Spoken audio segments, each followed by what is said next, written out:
Welcome back to Learn Oikonomia. Today we are going to see sense capability approach by looking at the sense critiques of utilitarianism and resourcism.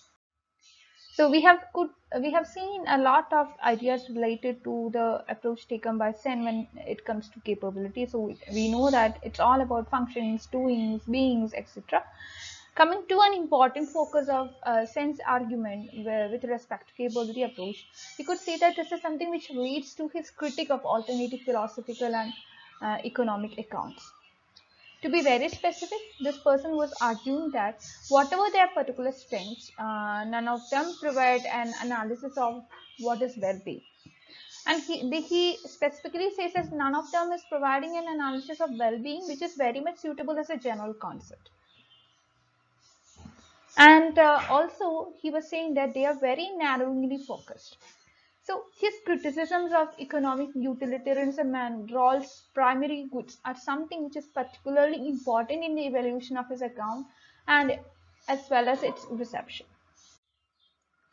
Moving to utilitarianism, we know that when it comes to welfare economics, it's a branch of economics which has some concern, some kind of focus on ethical analysis.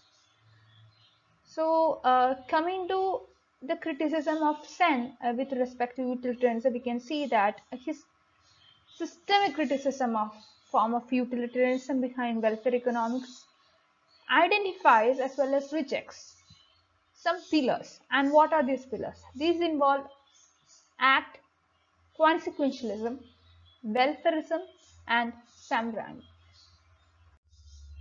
Let's discuss each of these in detail. Coming to the first concept. So according to act consequentialism, actions should be assessed, and this can be assessed only in terms of goodness or as badness. Of what?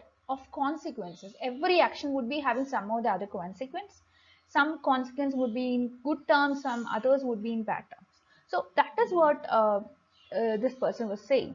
And for the same reason, this excludes any consideration of morality of the process by which the consequences are brought about. If you take the case of an example, whether it respects principles of fairness or individual agency is not at all looked at.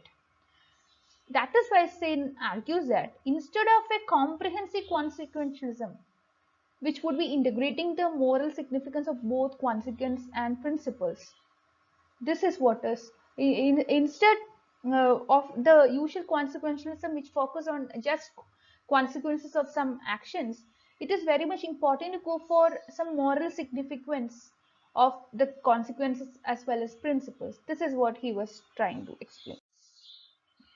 He was giving an example. So he says that it matters not only whether people are equal, whether they have equal capability to live a long life, but how equality is achieved is a question here. We can see that women generally live longer than men, and this is mainly for biological reasons. This is under the very same circumstances.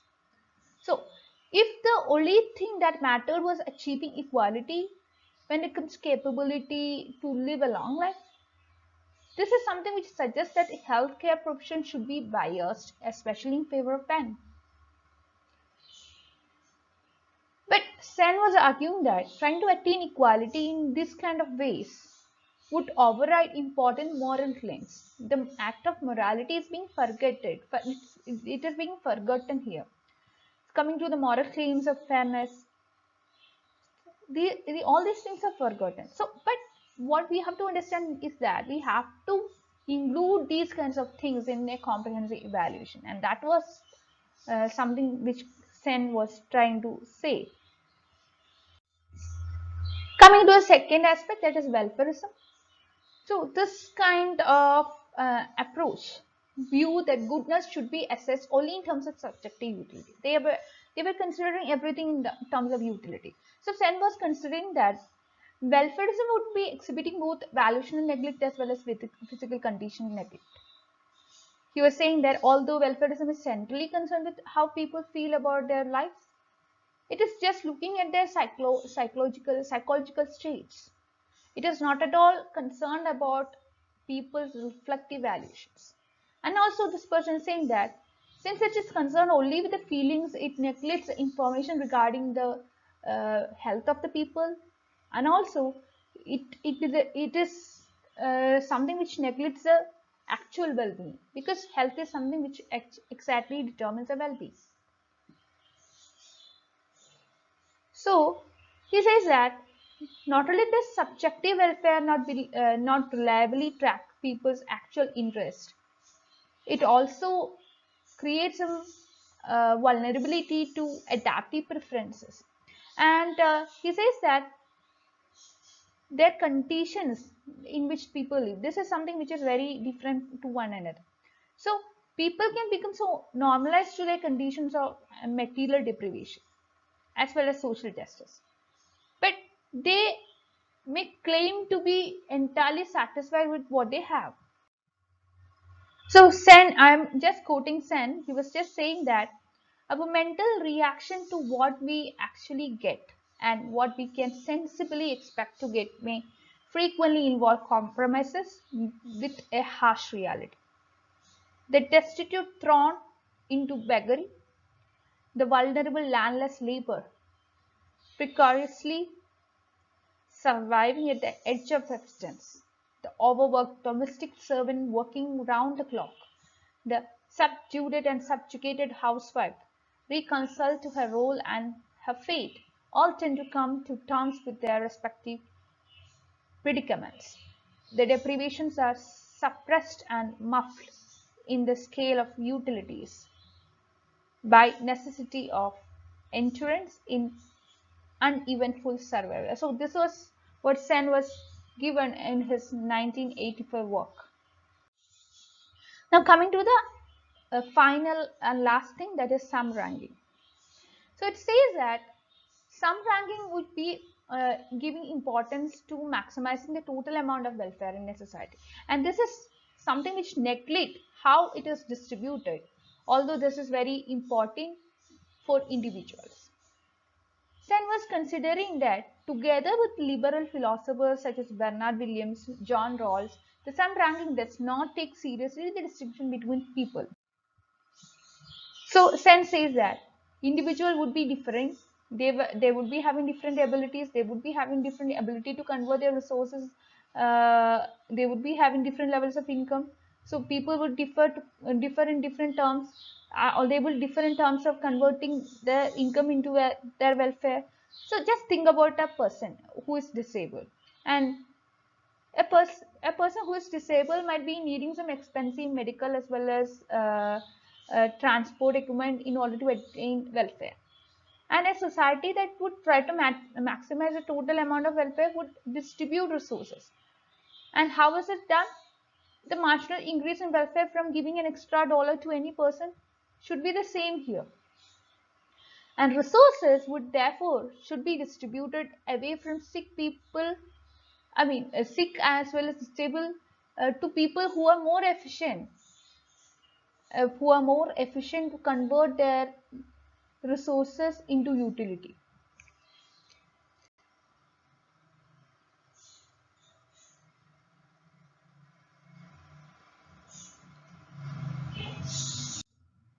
Now, coming to the attack of Sens Resourcism. So this is something which is defined by its neutrality about what it constitutes the good life. So it would be assessing how well people are doing in terms of their possession of resources, etc., which is very much important to construct a particular good life. So he was actually criticizing a very famous person, John Rawls. He was criticizing his criticism of John Rawls' influential account of fair distribution, especially if primary goods, stands for criticism of resources approaches in general. And the very primary argument here is with respect to resources, which should not be the exclusive focus of concern when it comes to fairness and justice.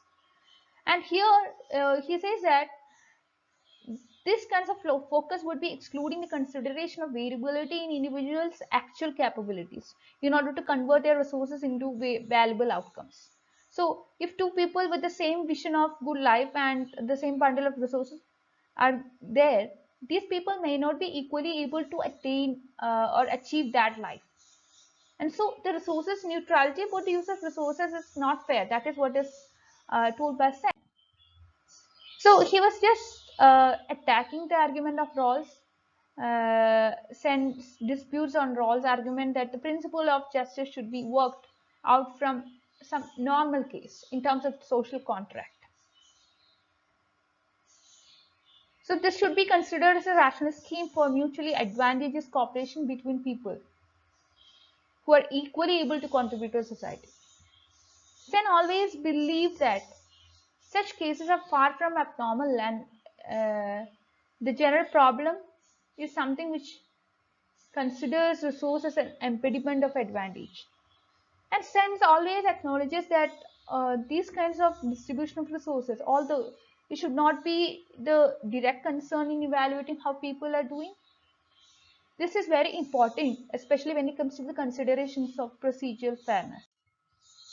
So that's all about his attack, Sen's attack on resourcism and utilitarianism.